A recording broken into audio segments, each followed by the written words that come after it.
வணக்க மக்களே, நாம இந்த ஆரோக்கியமான பதிவில் சீத்தாப்பழத்தில் நிறைந்துள்ள மருத்துவமைகளை பற்றி நம்ம விளக்கமாக பார்க்க போகிறோம். என்னதான் பார்க்கறதுக்கு வெளியே சீத்தாப்பழம் கரடுமுரடாக இருந்தாலும் அதோட உள்ள இருக்கக்கூடிய வெள்ளை நிற சதைப்பகுதி மிகவும் இனிப்பானது. அது எந்த அளவுக்கு இனிப்பாக இருக்கோ அந்த அளவுக்கு மருத்துவமைகளுமே கொடுக்கக்கூடியது தான் சீத்தாப்பழம்.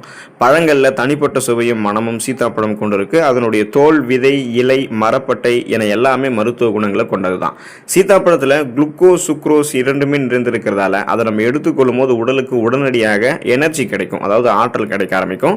சீத்தாப்பழத்தில் நிறைய ஊட்டச்சத்துக்கள் நிறைந்திருக்கு, தாது சத்துக்களும் நிறைந்திருக்கு. ஸோ இதன் மூலமாக அந்த ஊட்டச்சத்துக்கள், தாது சத்துக்கள் மூலமாக கிடைக்கக்கூடிய நன்மைகளை பற்றி விளக்கமாக பார்க்க போகிறோம். அதை பற்றி பார்க்கறதுக்கு முன்னாடி இந்த வீடியோவுக்கு மட்டும் ஒரு லைக் கொடுத்துட்டு இந்த தகவலை உங்களுக்கு தெரிஞ்சவங்களுக்கும் ஷேர் பண்ணிடுங்க. ஏன்னா இது அவங்களுக்கும் பயனுள்ளதாக இருக்கக்கூடிய ஒரு ஆரோக்கியமான பதிவு தான். இது போன்ற அப்டேட்ஸ்கள் நீங்கள் தொடர்ந்து பார்க்கறதுக்கு நம்மளுடைய ஹெல்த் நியூஸ் தமிழ் சேனலை மறக்காமல் சப்ஸ்கிரைப் பண்ணி வச்சுக்கோங்க. பக்கத்தில் இருக்கக்கூடிய பெல் பட்டனையும் கிளிக் பண்ணி ஆல் அப்படின்ற ஆப்ஷனையும் செட் பண்ணி வச்சுக்கிட்டீங்க அப்படின்னா நாங்கள் போடக்கூடிய எல்லா அப்டேட்ஸும் உங்களுக்கு நோட்டிஃபிகேஷன் அடிக்கடி வந்து சேரும். சரிவாங்க மக்களே, இப்போ வீடியோக்குள்ள போயிடலாம். பிபி என்று சொல்லக்கூடிய பிளட் பிரஷர், அந்த ரத்த அழுத்தம் தொடர்பான பிரச்சனைகள்லேருந்து நீங்கள் விடுபடுவதற்கெல்லாம் சீத்தாப்பழத்தை எடுத்துக்கலாம். சீத்தாப்பழத்தில் அதிக அளவில் பொட்டாசியம் மற்றும் மெக்னீசியம் சத்துக்கள் இருக்கு. இது ரத்த அழுத்தத்தை கட்டுக்குள்ள வைக்கிறதுக்கு இந்த ரெண்டு ஊட்டச்சத்துக்களுமே உதவிகரமாக இருக்கும். ஸோ எப்படின்னு கேட்டிங்கன்னா, பொட்டாசியம் என்ன பண்ணும் அப்படின்னா ரத்த நாளங்களினுடைய விரிவாக்கத்தை ஊக்குவிக்கும். அதாவது நரம்புகள் இருக்கக்கூடிய இறுக்கங்களை வந்து நமக்கு ரிலாக்ஸ் பண்ணி கொடுக்கும். இதன் மூலமாக ரத்த நாளங்கள், நரம்புகள் வழியாக உடல் உறுப்புகளுக்கு ரத்த ஓட்டம் சீரான அளவில் பாயும். இதனால் வந்து பார்த்தீங்கன்னா ரத்த அழுத்தம் உங்களுக்கு கண்ட்ரோல் ஆகிடும். அதனால் வந்து பார்த்தீங்கன்னா இதயத்துக்கு ரத்த ஓட்டம் சீரான அளவில் கிடைக்கிறதால மாரடைப்பு, பக்கவாதம் போன்ற பிரச்சனைகள்லாம் உங்களுக்கு வந்து எதுவும் ஏற்படாது. ஸோ ஒரு ரிசர்ச் பண்ணியிருக்காங்க. அந்த ரிசர்ச்சில் வந்து என்ன சொல்லியிருக்காங்க அப்படின்னா, அதிகமாக மெக்னீசியம் உட்கொள்ளக்கூடிய நபர்களுக்கு ரத்த அழுத்தம் அவங்களுக்கெல்லாம் வந்து பார்த்தோம்னா ஏற்படுவதற்கான அந்த ஆபத்து வந்து என்ன இருக்குது அப்படின்னா குறைஞ்சிருக்குன்றதை கண்டுபிடிச்சிருக்காங்க. ஸோ ஹை பிபி என்று சொல்லக்கூடிய ஹை பிளட் ப்ரெஷர், உயர் ரத்த அழுத்தமாக இருந்தாலும் சரி, லோ பிபி குறை ரத்த அழுத்தமாக இருந்தாலும் சரி, அனைவருமே சீத்தாப்பழத்தை எடுத்துக்கொள்ளும் அந்த பிபி பிரச்சனை விரும்பட்டு விடலாம். இதனால் இதயத்துக்கும் ரத்த ஓட்டம் கிடைக்கும் பொழுது மாரடைப்பு, பக்கவாதம் போன்ற எந்த அபாயமும் ஏற்படாது. ஏன்னா பிபி ப்ராப்ளம் இருந்துச்சுன்னா அதன் மூலமாக இதயம் சார்ந்த பிரச்சனைகளும் ஏற்படும் அப்படின்றது வந்து பார்த்தோம்னா நமக்கு காமனாக தெரியும். ஸோ அதனால் பிபி ப்ராப்ளம் இல்லாமல் இதயத்தை ஆரோக்கியமாக வைத்துக் கொள்வதற்கெல்லாம் நம்ம சீத்தாப்பழத்தை எடுத்துக்கலாம். செரிமானத்திற்கு உதவிகரமாக இருக்கக்கூடியது சீத்தாப்பழம். ஒரு கப் அளவில் இருக்கக்கூடிய சீத்தாப்பழ விழுதுல 5 கிராம் அளவுக்கு நார் சத்து இருக்கு. சீத்தாப்பழத்தில் நார் சத்தும் தாமிர சத்தும் சீரான அளவில் இருக்கிறதால செரிமானத்திற்கு அது உதவிகரமாக இருக்கு. இதனால மலச்சிக்கல் பிரச்சனை வராமல் தடுக்கப்படும்.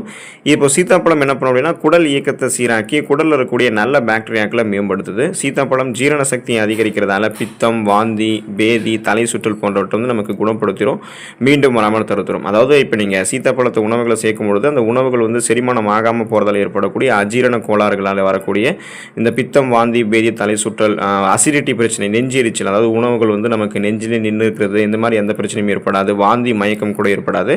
இப்போ நார் சத்து அதில் இருக்கிறதால என்ன பண்ணும் அப்படின்னா நம்ம உணவுகள் செரிமானமானதுக்கப்புறம் ஊட்டச்சத்துக்கள் உறிஞ்சப்பட்டது போக மீதம் இருக்கக்கூடிய கழிவுகள் வந்து குடல்களில் தேங்கி விடாமல் வெளியேறுவதற்கு நார் சத்து ஹெல்ப் பண்ணும். அதன் மூலமாக நமக்கு வந்து வயிற்று வலி, வாயு பிரச்சனை, வயிற்று பொறுமல், ஸோ குறிப்பாக நமக்கு ஏற்படக்கூடிய சீரற்ற குடல் இயக்கம், மலச்சிக்கல், இந்த மாதிரி எந்த பிரச்சனையும் இல்லாமல் ஒட்டுமொத்த செரிமான மண்டலத்தையுமே வலுப்படுத்துவதற்கெல்லாம் சீத்தாப்பழம் உதவி புரியும். மன அழுத்தத்தை கட்டுப்படுத்தக்கூடியது சீத்தாப்பழம். அதாவது ஸ்ட்ரெஸ், டென்ஷனை உங்களுக்கு வந்து கண்ட்ரோல் பண்ணி ரிமூவ் பண்ணிடும். சீத்தாப்பழம் மன அழுத்தத்தை கட்டுப்படுத்துறதுக்கான ஆற்றல் கொண்டு இருக்கிறதுக்கு காரணம் என்னன்னா அது மனநிலையை சீராக்க உதவக்கூடிய செரட்டோனின் மற்றும் டோபமைன் போன்ற ஸ்ட்ரெஸ் ரிலீஃப் ஹார்மோன்ஸ், அதாவது மன அழுத்தத்தை நீக்கக்கூடிய ஹார்மோன்கள் போன்றவை வந்து சுரக்கிறதுக்கான விட்டமின் B6 வந்து வச்சிருக்கு.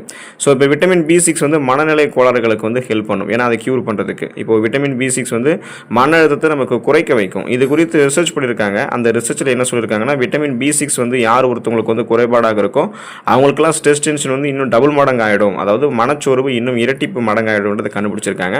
ஸோ இப்போ நம்ம விட்டமின் B6 நம்மளுடைய உடலில் அதிகரிச்சிட்டோம் அப்படின்னா மனச்சோர்வு அபாயத்தை குறைச்சிக்கலாம். அந்த விட்டமின் B6 தான் சீத்தாப்பழத்தில் இருக்குது. அதை நம்ம அதை எடுத்துக்கிட்டோம் அப்படின்னா அளவோடு நம்ம சாப்பிடும்போது அந்த விட்டமின் B6 பற்றாக்குறை நீக்கப்பட்டு மன அழுத்தம், படபடக்கக்கூடிய தன்மை, இந்த மாதிரி பிரச்சனை தான் விடுபட்டு விடலாம். நரம்புகள் இருக்கக்கூடிய இறுக்கங்களும் தளர்ந்து விடும். அப்புறம் உடல் எடையை வந்து எந்த விதமான பக்க விளைவுகளும் இல்லாமல் ஆரோக்கியமான முறையில் அதிகரிக்கிறதுக்கு சீத்தாப்பழத்தை எடுத்துக்கலாம். இப்போ உடல் எடை வந்து அதிகரிக்க வேண்டும் என்று நினைக்கிறவங்கலாம் உடல் எடையை வந்து குறைக்கிறது போலவே எப்படியெல்லாம் நம்மளுடைய உடலை வந்து ஆரோக்கியமான முறையில் வந்து அதிகரிக்கலாம் அப்படின்னு தான் பார்க்கணும். இல்லைனா உடல் எடையை அதிகரிக்கிறோம்னு சொல்லிட்டு கண்ட கழிவுகள், அதே போல் கொழுப்புகள் இருந்திருக்கக்கூடிய உணவுகளை எடுத்துக்கொள்ளும் போதெல்லாம் நம்மளுடைய உடலில் அதிக கொலஸ்ட்ரால் சேர்ந்துறதுக்கு வாய்ப்பு இருக்குது. இன்னும் நம்ம வெயிட் அதிகமாகிட்டே போயிடுவோம். ஸோ அப்படி ஆகாமல் ஆரோக்கியமாக உடல் எடையை அதிகரிக்க வேணும் அப்படின்னா சீத்தாப்பழம் தான் உங்களுக்கான ஒரு சிறந்த உணவாக இருக்கும். ஏன்னு கேட்டிங்கன்னா சீத்தாப்பழத்தில் அதிக ஊட்டச்சத்துக்கள் இருக்குது, சரியான அளவு கார்போஹைட்ரேட்டுகள் இருக்குது, புரதங்கள் இருக்குது. ஸோ இதுதான் ரொம்ப ரொம்ப முக்கியம். இந்த சரியான அளவு கார்போஹைட்ரேட் புரதங்களை நீங்கள் சரியான அளவில் எடுத்துக்கொள்ளும் போது சீத்தாப்பழத்தோட தேன் கலந்து சாப்பிட்டீங்க அப்படின்னா ஆரோக்கியமாகவே உங்களுடைய உடல் எடை வந்து அதிகரிக்கிறதுக்கு சான்சஸ் வந்து இருக்குது. ஸோ சீத்தாப்பழம் வந்து நீங்கள் எடுத்துக்கொண்டே இருக்கும்போது உங்களுக்கு அந்த ரிசல்ட் தெரியும். கொஞ்சம் கொஞ்சமாக உங்களுடைய உடல் எடை இன்க்ரீஸ் ஆகிட்டே இருக்கும். அதுக்கு நீண்ட காலம் எடுத்துக்கொள்வது இயல்பு தான். நீங்கள் எதிர்பார்க்கக்கூடிய அளவுக்கு கட்டுக்கோப்பான உடல் அமைப்பு உங்களால் வந்து சீத்தாப்பழத்தை தேனோட கலந்து சாப்பிடும் போது பெற முடியும். ஆஸ்துமாவை சரி செய்து நுரையீரலினுடைய ஆரோக்கியத்தை மேம்படுத்தக்கூடியது சீத்தாப்பழம். சீத்தாப்பழம் வந்து விட்டமின் B6 கொண்டு இருக்கு. இது மூச்சுக்குழாய் அலர்ச்சியை எதிர்த்து போராடுவதற்கு ஹெல்ப் பண்ணும். ஆஸ்துமாவை தடுக்கிறதுக்கு ஹெல்ப் பண்ணும். நுரையீரல் தொடர்பான சிக்கல் இருக்கிறவங்களுக்கெல்லாம் சீத்தாப்பழம் நன்மை தரும். விட்டமின் C என்று சொல்லக்கூடிய உயிர் சத்து இருக்கிறதால சளி பிடிக்குமோ அப்படின்னு நீங்கள் வந்து பயப்பட வேண்டாம். இது வந்து உங்களுக்கு சளியை க்யூர் பண்ணிடும். சீத்தாப்பழத்தை வந்து நீங்கள் அந்த குளிர் காய்ச்சல் இருக்கக்கூடிய சமயத்திலலாம் எடுத்துக்கிட்டீங்கன்னா அந்த ப்ராப்ளம் எல்லாம் க்யூர் ஆகிடும். ஆஸ்துமா காச நோயை கொண்டு இருக்கிறவங்க தொடர்ந்து சீத்தாப்பழத்தை சாப்பிடும்போது நல்ல பலன் வந்து அவங்களுக்கு கிடைக்கும். இன்னும் குறிப்பாக பார்த்தீங்கன்னா அந்த நுரையீரல் காற்று பாதைகளில் எந்த விதமான கிருமி தொற்றும் இல்லாமல் நுரையீரலை வந்து ஆரோக்கியமாக வைக்கிறதால சளி, இருமல், சுவாசம் சார்ந்த பிரச்சனைகளான மூச்சு திணறல், மூச்சு விடுதல் சிரமம் ஏற்படுவது, ஆஸ்துமா ஏற்படுவது, காச நோய் ஏற்படுவது, இந்த மாதிரி எந்த பிரச்சனையும் இருக்காது.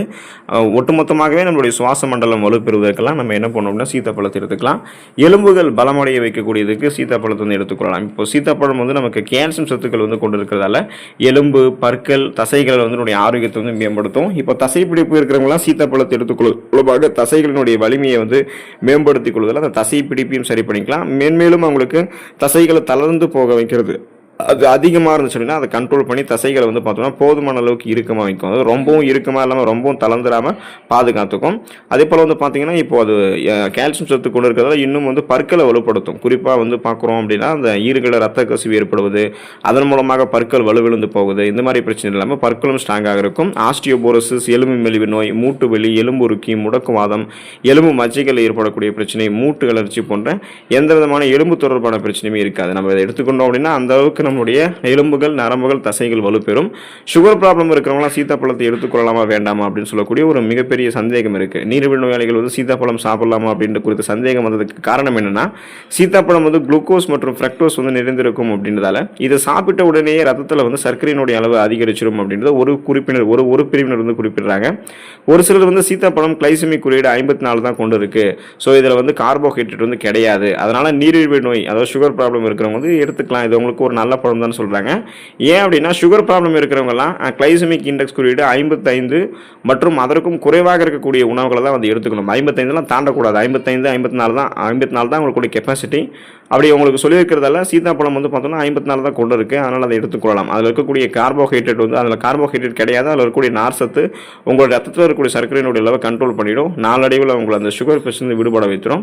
இப்போ நீங்கள் வந்து பார்த்தீங்கன்னா உங்களுடைய பிளட்டில் சுகருடைய அளவு எந்த அளவுக்கு இருக்குன்னு செக் பண்ணிட்டதுக்கப்புறம் சீத்தாப்பழத்தை எடுத்துக்கோங்க. அதுதான் உங்களுக்கு வந்து ரொம்ப ரொம்ப நல்லது. நீங்களாகவே ஒரு எண்ணத்துக்கு போகக்கூடாது.